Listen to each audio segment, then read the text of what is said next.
everybody, ready to dive into electronic funds transfers FAQs? How about we start with question 1? Now, I do want to make note though before we start that I'm taking this straight from the FAQ. But like always, I'm going to throw in my thoughts and opinions or the professor's oversimplified view. And there will also be a final class in the series that's to help wrap up everything with some key takeaways. For now, just note that, well, I'm not an attorney and this is not legal advice. Those kind of questions, they really do need to be answered by your own legal counsel and not on a YouTube video. I'm just here to help you get informed and get a little bit more educated on what's happening. Let's move it along. Question 1. If a third party fraudulently induces a consumer into sharing account access information that is used to initiate an electronic funds transfer from the consumer's account, does the transfer meet Regulation E's definition of unauthorized electronic fund transfer? Unauthorized electronic fund transfer. Wow, that question is really a mouthful, right? Professor, can you give us an oversimplified version? I can. Let's put it this way.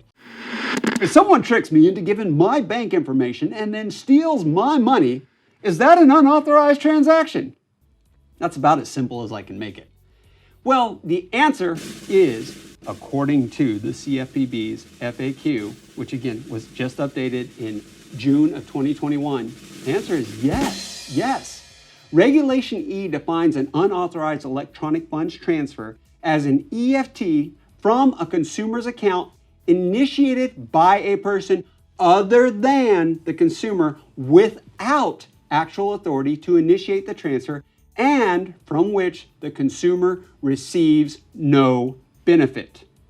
You want to look that up? You can find it right here. There's also some commentary on it, and here's that comment. There's a comment that further explains that an unauthorized EFT includes a transfer initiated by a person who obtained the access device from the consumer through fraud or robbery. Similarly, when a consumer is fraudulently induced into sharing account access information with a third party and a third party uses that information to make an EFT from the consumer's account, the transfer is an unauthorized EFT under Regulation E. Do we have any examples? Yes. For example, the Bureau is aware of the following situations where a third party has fraudulently obtained a consumer's account access information. 1. A third party calling the consumer and pretending to be a representative from the consumer's financial institution and then tricking the consumer into providing their account login information. Or it could be texted account confirmation code, or it could be their debit card number, or other information that could be used to initiate an EFT out of the consumer's account. And there's always an and, right? And number 2, a third party using phishing or other methods to gain access to a consumer's computer and observe the consumer entering the account login information. Stuff really happens. It's scary too. EFTs stemming from these situations, they meet the Regulation E definition of unauthorized EFTs according to the FAQ. Again, all of that is directly from the FAQ. But what can we take from it? Well, to me, it appears that the Consumer Financial Protection Bureau has taken really a broader view, framing their view or framing its Electronic Funds Transfer Act FAQ through a series of, well, let's call them hypothetical questions that involve unauthorized third-party access. And the CFPB, they actually appear to be shifting even more risk of unauthorized third-party transactions over to the financial institution. Yep, giving even more consumer protection. Now, unauthorized electronic fund transfers do now include those transactions resulting from consumers being fraudulently induced into knowingly providing account access to what we would call bad actors. I will be your doom! What we know to be authorized push payment fraud within the faster payment systems like over in the UK and other countries, that's what we're seeing now, where they have faster credit push systems and then somebody gets them to push credits to them. That's what we're starting to see now, or at least it's starting to look a lot like it. But let's keep going with question number 2.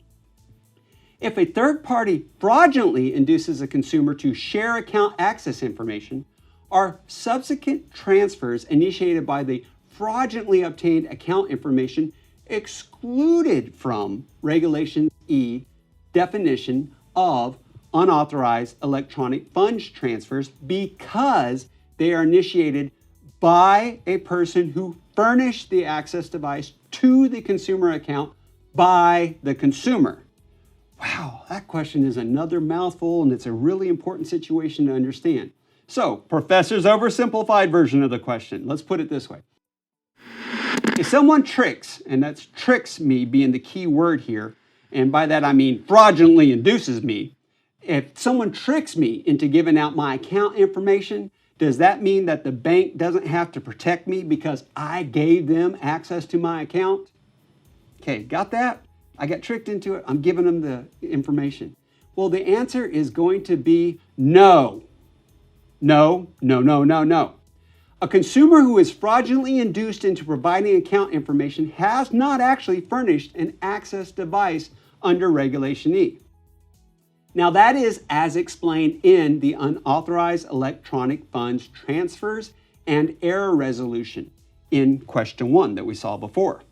EFTs initiated using account access information obtained through fraud or robbery fall within the Regulation E definition of an unauthorized EFT. There's some commentary to go with that too. Here's the comment if you want to be able to see and look that one up yourself.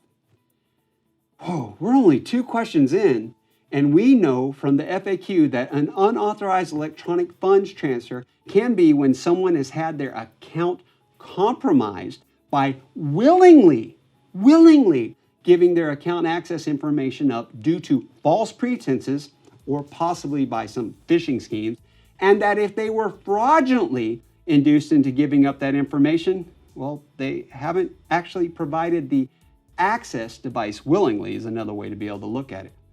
That's some scary stuff, right?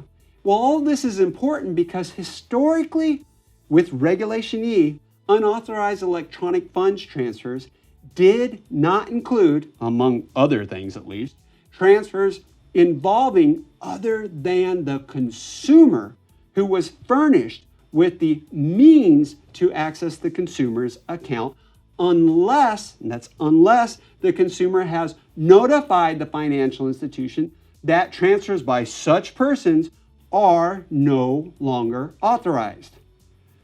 You did catch that, right? For example, giving the account information or debit card with the PIN number and told they could use the card or information for a specific purpose, but only for that specific purpose. Are you ready for question number 3? Well, then you better hit that subscribe button so you don't miss the release of the next video in the series. For now, class dismissed.